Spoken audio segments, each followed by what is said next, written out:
What do you want to accomplish?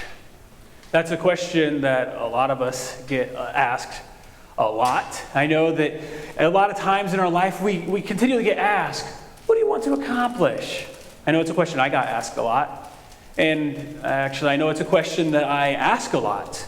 Anytime my wife and I are out at the restaurant or the grocery store, I often ask either the waitress or the cashier, what do you want to accomplish? Or phrased a different way, what's your dream job? And although I ask it, I know that there's probably a better question that we should be asking. But guess what? I kept asking it. And I've asked it for years, waiting for a certain opportunity for me to finally change my mind and start asking a different question, a better question, a kinder question. And finally, recently, that occurrence happened. I'm going to tell you about that experience and the question that we should be asking instead.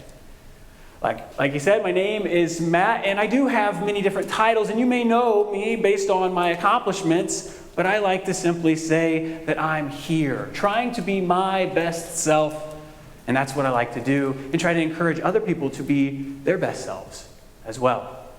So, tell you the story of how I got from asking, what do I want to accomplish, to this new question. Before I tell you what the new question is, so I recently finished a research project. I'd been spending a lot of time on this research project.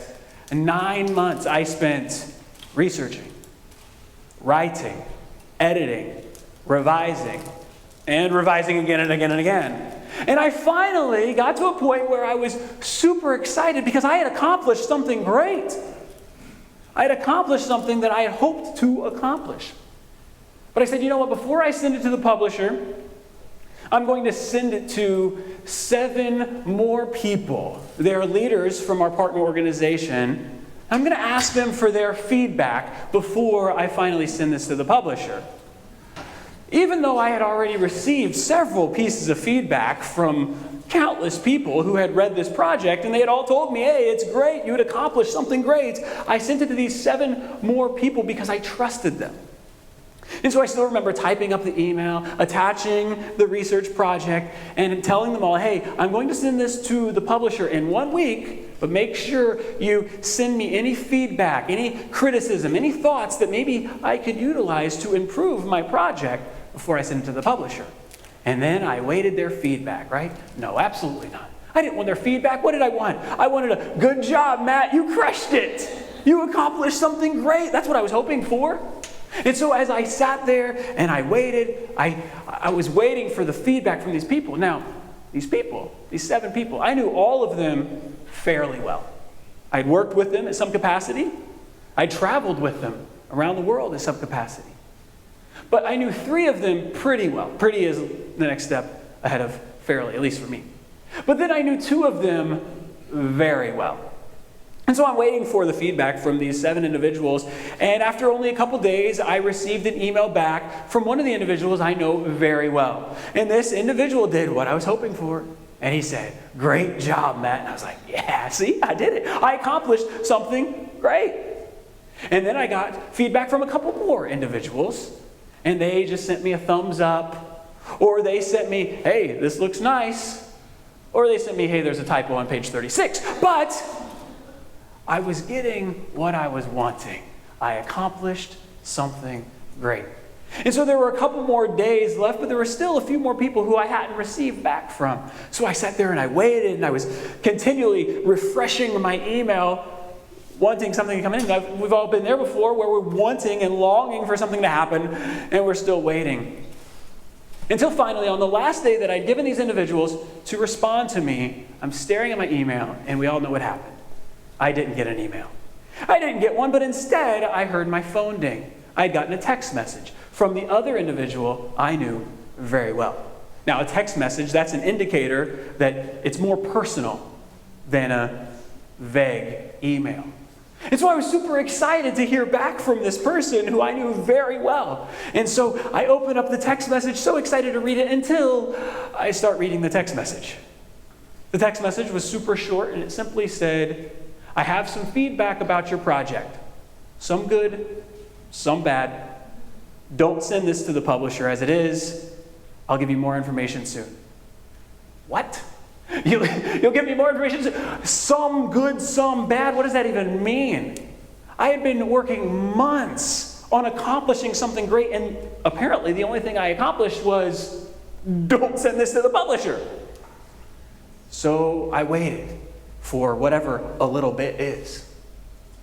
And I kept waiting and waiting, and finally, I received a text message. This time was significantly longer. And if you've ever gotten feedback, or if you've ever given feedback, the way you're supposed to give it is called a compliment sandwich. You start with the good stuff, and then you finish with some more good stuff. And this individual did that same thing. Started with how my project was good, and I was like, that's right. And then it got into the how my project was not so good. And he told me things such as, hey, you really missed this point. This point didn't come through here. He kept going, and he said something like, if you publish this as it is, you will lose all credibility as a researcher. And he continued going on and on and on until finally my favorite point was, this part of your project is bad. What? Okay. So if you're like me, what's the first thing we want to do? We want to take out our text message device, start reacting, and defend our honor. That's what we want to do. And maybe a lot of times that's what I would do. But in this one instance, I did not react with the heart, but I was able to respond with the brain.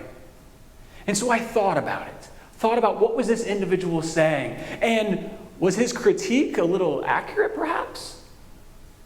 So after I had thought enough about it, I began to, again, respond rather than react. And I started with thank you for your response. And the reason why I wanted to thank this individual was because I asked for his advice.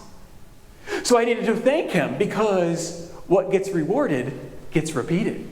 I also wanted to thank him because I started to realize that maybe this information was kind of important to my project. And actually, I would be able to accomplish more with my project if I took his advice into consideration. So I thanked him. And then I started to say, hey, this is why I chose to do this, but thank you. This is why I chose to do this, but thank you. I will apply this. I will immediately apply this because I missed that. And then I finished with, I just want to let you know that your message came across kind of rude. And you seem to be a jerk. And if I didn't love, trust, and respect you, I probably wouldn't have received it. And then he sent me a response that changed my life. Now again, I'd been on this journey for a while, but in that moment, that one response drastically changed how I view accomplishing things. So again, I sent him a text and I said, hey, your text sounded rude. You seemed like a jerk. And if I didn't love and respect you, I would not have received it. To which he replied, if I didn't love and respect you, I wouldn't have responded. And I thought, so you're telling me that if we didn't have a relationship, you would be okay with my project being terrible? And that's the truth. He and so many other people would have let my project not accomplish what it could have accomplished because we did not have a relationship together. And so then I immediately realized that my question should not be, what do I want to accomplish? But instead, the question should be, are you where you need to be? Are you where you need to be? Now, immediately you might think, oh, am I where I need to be? I want to be on a tropical island somewhere, right? No, it's not just geographically. Are you where you need to be emotionally, physically, relationally, spiritually, all the things? Are you where you need to be able to receive the feedback that you need to receive so that you can accomplish what you need to accomplish? Now, that's just one story from my personal example. Are there stories from other people? Are there stories that we can see that this is still true with others? So I said, I enjoy sports. Let's look at sports. I enjoy sports because it's pretty easy to apply. The metric is there, especially in sports. When it comes to accomplishing something, you either win a championship or you don't. You are either in the Hall of Fame or you're not. So I said, is this concept of where true in sports? Now, of course, you can find outliers who have won several championships and been on several different teams, but I want to give you some examples of how this works in the field, in the area of sports. If you look at football, you can look at guys like John Elway. If you look at baseball, you see Derek Jeter. And if you see basketball, you see the late Kobe Bryant. All individuals who won multiple championships are in the Hall of Fame and played with the same team. And that's not a rarity. We can do it again. If we look at football, we can look at Ray Lewis. If we look at baseball, we can see Chipper Jones. And if we look at basketball, we can see Steph Curry. All of those individuals are either in or will be in the Hall of Fame, and all of them won multiple championships, and all of them stayed with the same team their whole career. And it's not just these certain guys. Even if we look at individuals who we could consider the greatest of all time in those sports, it's still true. Tom Brady, Babe Ruth, Michael Jordan, all played at least the majority of their career with the same franchise. They were where they needed to be. And because they were where they needed to be, they were able to accomplish what they wanted to accomplish. The goal when they went into it was, maybe it was, I want to win a championship or I want to get in the Hall of Fame. But what they probably found out is the same thing I found out while working on my research project, is if I want to accomplish something, I need to be in the right place. This is not just true with sports either. If we look at marriages, when you go into a marriage, you might say, hey, I want to accomplish a long-lasting marriage. I want to accomplish a healthy and a happy marriage. But the research shows, and it all agrees, that to have a happy, long-lasting marriage, there are 3 key characteristics. It's respect, trust, and communication. And all 3 of those things go back to this concept of where you need to be. You're at a place of emotional dependency on your spouse. You're at a place of humility. You're at a place of forgiveness. All of those 3 things, if you're in the right place, then you can accomplish the right thing. I think this is great because you can go on and on and on. You can include guys like Bill Russell who won championships. You can include local legends like Bob Greasy and Gil Hodges and Larry Bird who all stayed with the same team and won multiple championships with that team. So I want to finish by circling back to what my title today was. Make a difference here, there, and everywhere. When I ask students, when I ask people, what do you want to accomplish with their life?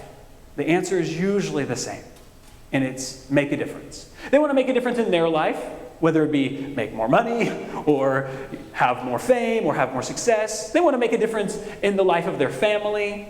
They want to make a difference in the life of their community, maybe their high school. Or they want to make a difference with strangers all around the world. That's what they want to do.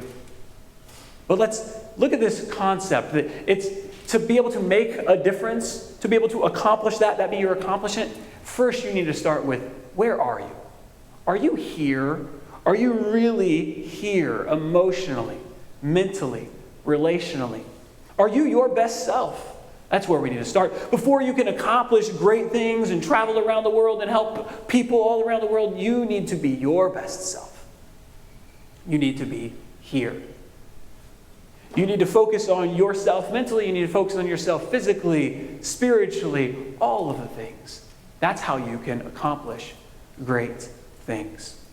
So I want to conclude by the same way I started, by asking a question. And again, the question should no longer be, what do you want to accomplish? But instead, my challenge for all of us today is to think through the question we should be asking.